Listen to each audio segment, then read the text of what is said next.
get along.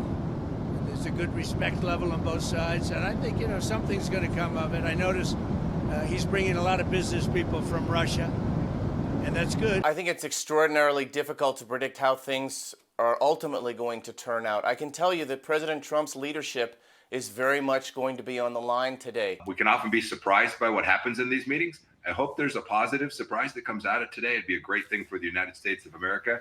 President Trump will soon land in Alaska to meet with Russian President Vladimir Putin. The two leaders looking to negotiate an end to the years-long war in Ukraine as the world waits to see what will come of this historic summit. And with that, so begins a Friday afternoon.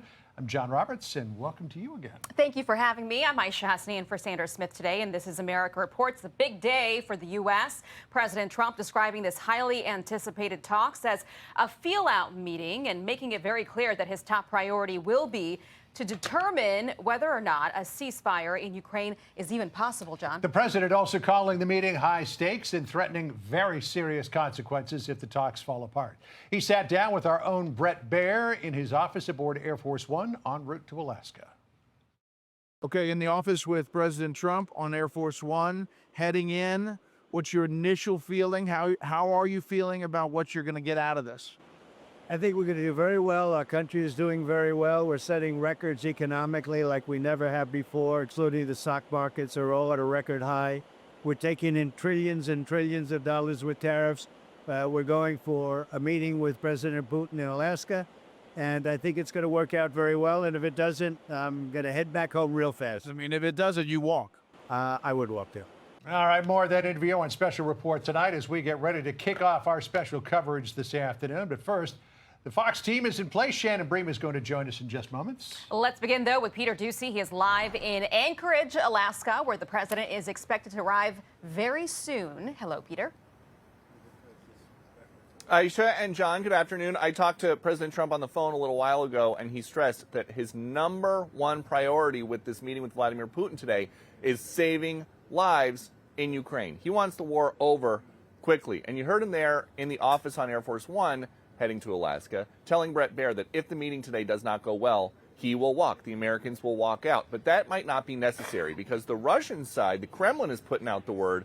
They are preparing for 6 or 7 hours worth of discussions today. That would be about double what the Putin-Biden summit in Switzerland was 3 years ago.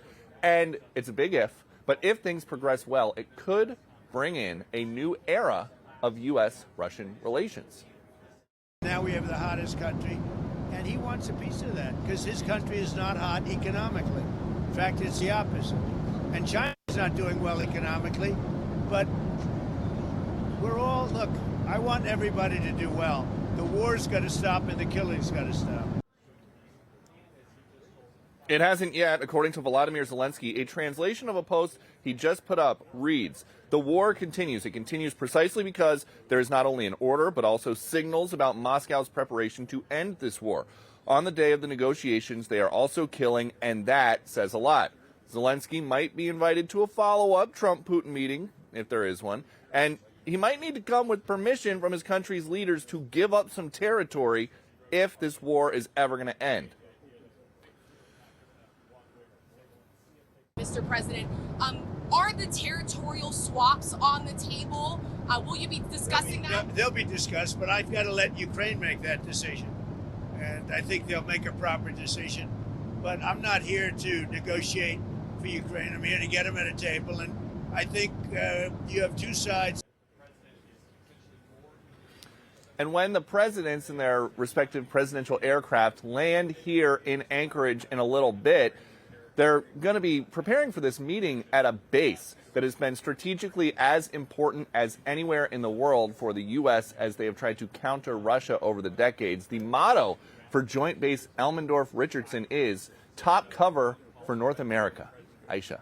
Interesting. Peter Doocy live for us in Anchorage. Peter, thank you. A very important place indeed, and even more so this afternoon. Shannon Bream is the anchor of Fox News Sunday. Shannon, good to have you with us. So the president was on with Kilmeade yesterday on the radio. Here's what he said about the potential for success of this meeting. Listen here. This meeting sets up, it's like a chess game. This meeting sets up the second meeting. But there is a 25% chance that this meeting will not be a successful meeting, in which case I will run the country, and we have made America great again already in 6 months. At a minimum, I've calmed it way down.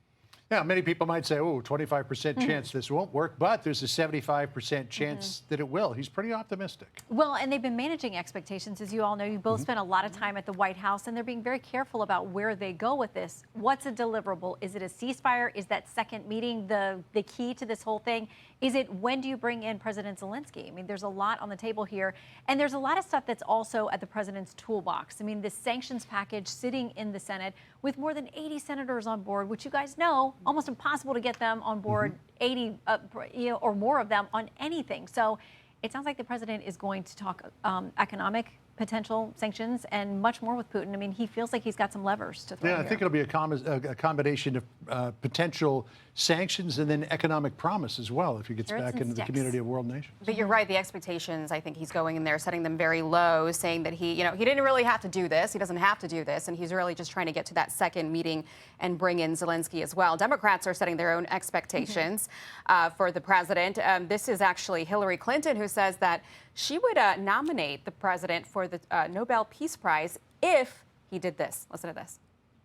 If he could bring about the end to this terrible war, if he could end it without putting Ukraine in a position where it had to concede its territory to the aggressor, if President Trump were the architect of that, I'd nominate him for a Nobel Peace Prize. What do you think about that? Well, I think the caveats she puts in there are very interesting, and they're very critical to everybody watching this, is about the ceding of territory and whether territorial lines change, whether Russia, in a sense, is overseeing territory, but the boundaries and the borders don't actually formally change. So there's a lot of wiggle room there. I will not hold my breath, but listen, in this day and age, nothing can be ruled out in politics, and that would certainly be very interesting. I mean, take a look at what the president's done so far. Congo, Rwanda, Azerbaijan, Armenia. If he can get a deal with Putin, I mean, that Nobel Peace Prize, I think, would probably be a lock. Other presidents have faced off with Putin one-on-one. I remember George Bush in Ljubljana, Slovenia. Here's what he said at that joint press conference. Listen here. I looked the man in the eye. I found it to be very straightforward and trustworthy. We had a very good dialogue. I was able to get a sense of his soul. He's a man deeply committed to his country and the best interests of his country. And I appreciated so very much the frank dialogue. Yeah, famous words from President Bush. Here's how old I am. I was there. I love it. But then here's what John McCain said 7 years later about Putin. Listen to this. I looked into Mr. Putin's eyes, and I saw three letters, a K, a G, and a B. So a lot of people say that President Bush was naive back there in 2001, that, Putin's a guy who loves to hoodwink American presidents, but difficult to pull the wool over Donald Trump's eyes. It is, and it raises the question about whether Special Envoy Steve Witkoff, who's going to be with us on Sunday, he's had a number of these face-to-face meetings with Putin, whether he is getting snowed, whether he is as aggressively cautious as he needs to be with Putin to get them to this point. I think the president realized it was only him sitting down with Putin that would actually get him the answers he wants and whether they can move forward. Before this meeting even starts, can I just ask you about the optics of it? Because a lot's been made about this happening in Alaska, and some people are saying that this is actually making President Putin look really good because Alaska is very far away from Ukraine, very far away from Europe, and that's exactly what Putin wants, is sort of like the strategic isolation of where he can just sit down and talk with the U.S. and really not have to deal with the other two. Yeah, in a place that used to be Russia.